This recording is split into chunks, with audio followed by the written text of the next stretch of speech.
A paz, meus amigos. Meus irmãos, através desse vídeo, eu queria falar um pouquinho da história, da parábola do bom samaritano. Vamos descobrir junto quem é aquele homem que está caído. A Bíblia aponta claramente quem é aquele homem que está caído. Mas para dar início a esse vídeo, vamos só mencionar uma coisa. Por que aquele primeiro homem, o sacerdote, não ajudou aquele homem? Posso responder essa pergunta? Aquele sacerdote não ajudou aquele homem porque ele era fiel a Deus. Exatamente isso. Aquele homem, o sacerdote, não ajudou o homem caído porque ele era fiel às leis de Deus. Então, se eu não estou ficando doido, significa que a gente pode ser infiel a Deus sendo fiel a Deus, né? Que coisa doida isso. Olha só, vocês já vão entender onde eu estou querendo chegar. A palavra de Deus diz, na parábola do bom samaritano, está lá no livro de Lucas, capítulo 10, a partir do versículo 25. Diz assim que um homem se levantou para questionar Jesus. Né? E naquela época era muito comum as pessoas interagirem no culto. As pessoas pedirem a palavra, fazerem perguntas e interagirem com o pregador. Né? Só que aquele homem que levantou, ele era um doutor da lei. Mas se fosse nós nos dias de hoje, se a gente está numa sala de aula, como é que a gente faz quando a gente quer fazer uma pergunta para o professor? A gente levanta a mão, certo? Naquela época as pessoas se colocavam de pé. E aquele homem, um doutor da lei, ele se colocou de pé, mas para questionar Jesus. Né? Ele chegou, né, levantou e perguntou: o que farei para herdar a vida eterna? Né? E essa parábola dá a entender que Jesus está falando de caridade. Assim como o bom samaritano ajudou, ajude você também. Se eu trouxesse essa palavra dessa forma, não estaria errado.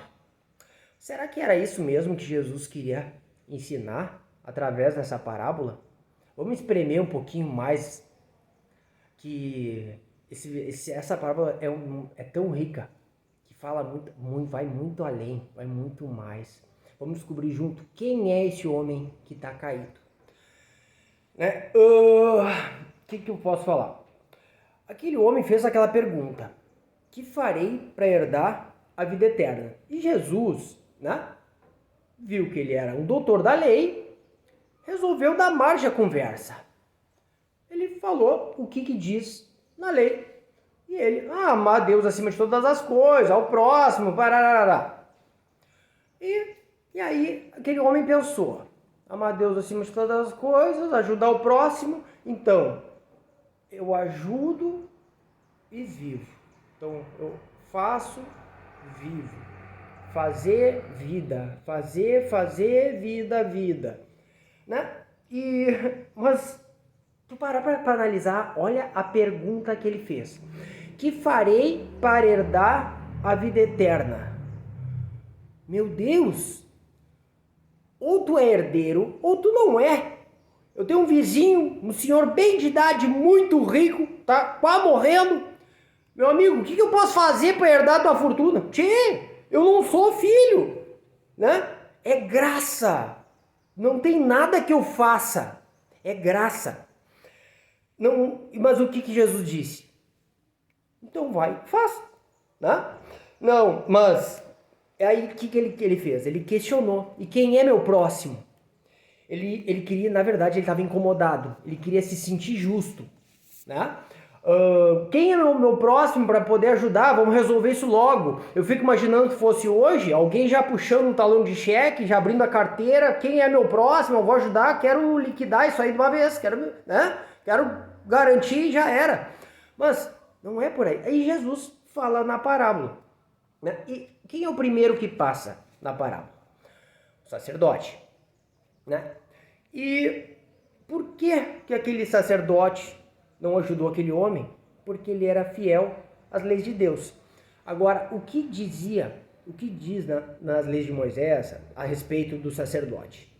Que ele tinha que ser um homem limpo. Ele não podia ter relação sexual, ele não podia encostar em cadáver, ele não podia tocar em sangue.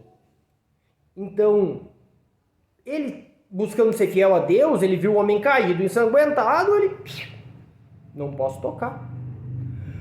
Aí, quem é o próximo? O levita. A palavra de Deus vinha pelo mesmo caminho, o levita. Por que um levita não ajudou? Não foi pelo mesmo motivo do sacerdote. Se tu buscar a estudar aquela estrada que existe até os dias de hoje, aquela estrada praticamente não tem curva. Ela é uma estrada reta e era uma descida. Ou seja, se o levita vinha depois, ele estava vendo o que estava acontecendo lá embaixo. Então, o que ele deve ter pensado? Se o sacerdote não ajudou, por que eu vou ajudar? Né? E escapou também. Mas aí que veio o samaritano. O samaritano, eu creio que ele não vinha pela estrada, provavelmente ele vinha pelas montanhas, porque ele não podia cruzar o mesmo caminho dos judeus, que senão ele podia ser até apedrejado. Mas ao ver aquele homem caído, ele não pensou duas vezes, ele rompeu o preconceito, ele botou até o pescoço dele a prêmio para ajudar aquele homem, né? Agora, vamos voltar à pergunta, né, feita pelo doutor da lei, né? Quem é o meu próximo para mim poder ajudar? Tu quer saber quem é o teu próximo? Eu fico imaginando Jesus falando assim para ele. Tu quer saber quem é o teu próximo? É tu mesmo que está caído. É todos vocês, é todos vocês que estão caídos, precisando de ajuda. Muitas vezes a gente está caído e nem sabe. Muitas vezes a gente está caído, mas falta humildade para aceitar a ajuda de um samaritano, aceitar a ajuda de pessoas que a gente despreza por causa do nosso orgulho, por causa da falta de humildade nossa de não aceitar uma ajuda de um samaritano, de aceitar a ajuda de pessoas que um dia a gente menosprezou. Sabe, o grande problema é a falta de humildade. O grande problema é que Jesus hoje em dia é a figura desprezada desse mundo. Por quê? Porque os seus conceitos, suas doutrinas, os seus mandamentos que eles ensinaram a todos, como que devemos amar a Deus acima de todas as coisas, como o homem tem que amar, respeitar e cuidar a esposa, como a esposa tem que cuidar seus filhos, o seu marido, como deve ser a educação dos filhos, o alicerce, onde está sendo construído hoje, está tudo fora de moda, tudo isso não serve mais. Jesus está sendo desprezado pelo mundo, os seus conceitos hoje em dia não tem valor algum. O grande problema está em todos nós, tudo que a gente está passando, a gente está merecendo. Os filhos batendo na cara dos pais, é culpa nossa. A corrupção está do jeito que está. É a gente que colocou eles lá. Então, falta alicerce. O alicerce sólido, o alicerce na rocha, o alicerce em Jesus Cristo. Tanto para o seu casamento, tanto para a educação dos seus filhos, para tudo na tua vida. Essa é a mensagem que eu queria trazer para vocês. Que Deus te abençoe. Forte abraço.